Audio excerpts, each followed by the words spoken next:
Di dalam saya kalau tidak salah itu ada dalam dunia filsafat. Itu manusia dibagi dalam 3 kategori.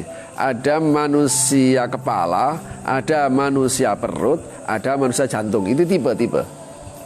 Atau tipe manusia 3. Ada tipe manusia kepala, tipe manusia jantung, tipe manusia perut. Tipe manusia kepala itu biasanya kalau dia berpikir itu kuat. Pokoknya untuk berpikir, untuk ilmu itu kuat. Kalau tipe manusia perut, itu baru kuat kalau urusannya dengan perut. Nah, gitu ya.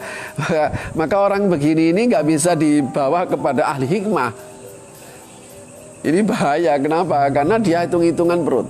Karena itu orang dengan tipe seperti begini, ini biasanya cocoknya kepada ekonomi.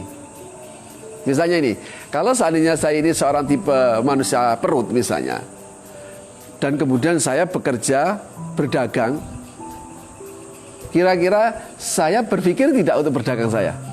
Pasti berpikir. Cuma saya akan kuat untuk berpikir ketika ada hitung-hitungan ekonomi tadi itu. Oh, tipenya manusia perut dia. Tidak apa-apa. Jadi tipe seperti begini itu arahkan kepada dunia perdagangan, ekonomi dan sebagainya. Kalau orang itu tipe manusia kepala, meskipun dagang sekalipun nggak akan berhasil. Udah isinya rugi terus. Kenapa? Ketika dia untung nanti dikasih orang lagi. Saya pernah begini. Saya akhirnya merasa saya bukan tipe manusia perut. Karena nggak bisa membedakan mana modal, mana untung. Jadi itu untungnya dan modal itu jadi satu. Ketika habis barangnya, habis uangnya. Kalau begini nggak bisa dagang saya. Ini ada manusia jantung. Manusia jantung itu dia tegaan.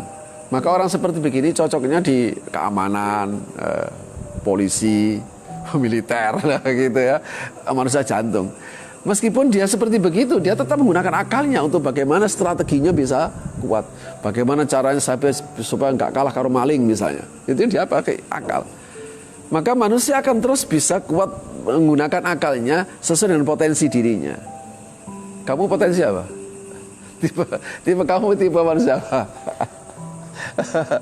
Tipe manusia apa? Makanya kan saya berharap kalian itu menjadi tipe manusia kepala, jadi maunya gitu. Karena di manusia kepala itu kemudian mengendalikan semuanya dia. Makanya al-hakim, al-hukama, para ilmuwan, para hakim itu adalah manusia-manusia kepala. Yang dia itu kemudian menebarkan ilmunya. Nah, yang namanya ilmu itu mau dari siapa saja, bahkan wajib alaina nahnu mu'min an nata'ammal ayatil lati fil ard. Tetap saja kita punya kewajiban untuk memikirkan ayat-ayat Allah. Disinilah bedanya orang mukmin sama orang kafir. Kalau orang kafir ya pure ilmu, ilmu untuk ilmu, bahkan juga ilmu untuk kemanfaatan. Karena itu harus ada penjelasan yang lebih detail tentang misalnya